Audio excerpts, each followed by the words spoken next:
So hey guys, welcome back to Byte Tech. और आज की इस वीडियो में हम बात करने वाले हैं, कभी कभार हम कंफ्यूज हो जाते हैं कि हमें कौन सा फ़ोन लेना चाहिए, 4G या फिर 5G। क्योंकि होता क्या है कि 4G के साथ हमें स्पेसिफिकेशन भी बढ़िया देखने को मिलती है और प्राइस भी कम देखने को मिलता है।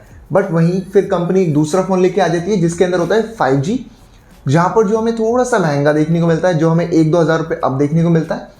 और स्पेसिफिकेशन अगर हम कंपेयर करके देखें तो या तो उसके बराबर ही होती है या बस 1-2 चीज़ें कम होती हैं, बाकी इसमें सारी की चीज़ें वही होती है।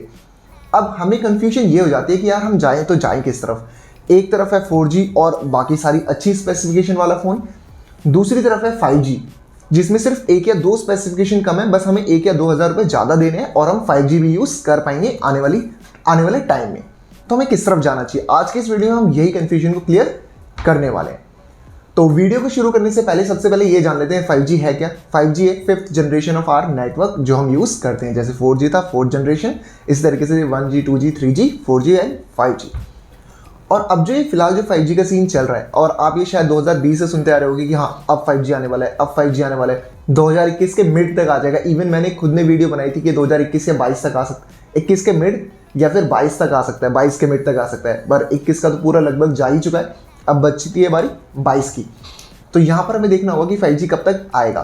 बट अब क्वेश्चन ये है कि मैं किस तरफ जाऊँ, कौन से फ़ोन की तरफ जाऊँ। तो यहाँ पर मैं आपको एक क्लैरिटी देना चाहता हूँ, एक डेटा है जो आपके सामने मैं रिप्रेजेंट करना चाहता हूँ। अगर हम बात करें 2G नेटवर्क की, 2G नेटवर्क जो ग्लोबली आया था वो आया था 1991 में, पर इंडिया में आया 1995 में, यानी 5 साल बाद। 3G की अगर मैं बात करूँ तो ग्लोबली वो आया था 1998, ऊपर वाला 4 साल हो गया, मैथ इतनी भी कमज़ोर नहीं है।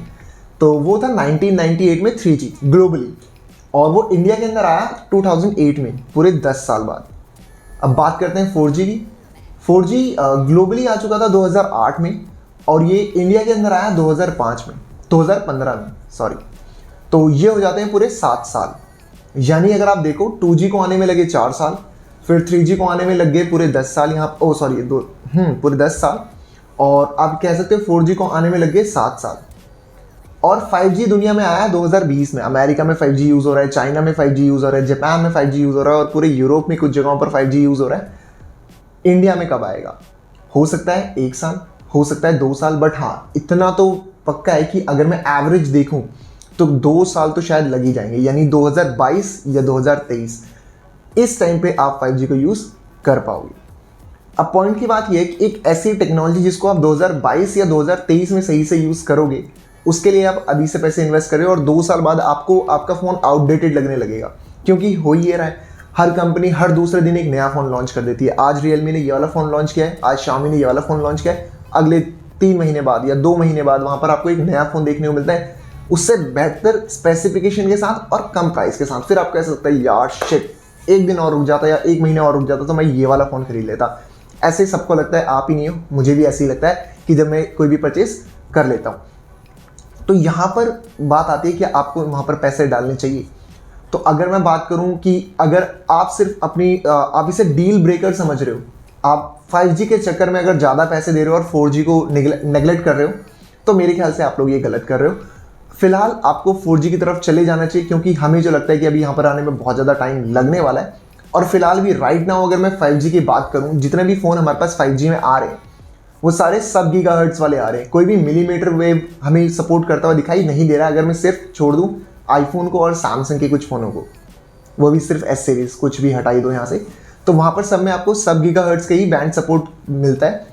ठीक है, कहीं पर भी आपको मिलीमीटर वेव का सपोर्ट देखने को नहीं मिलेगा, और इंडिया के अंदर आ ही वही रहा है। जियो ही मेरे ख्याल से एक ऐसी कंपनी है जो मिलीमीटर वेव लाने वाली है, उसके अलावा सारे ही सब गीगाहर्ट्ज़ पर फोकस कर रहे हैं।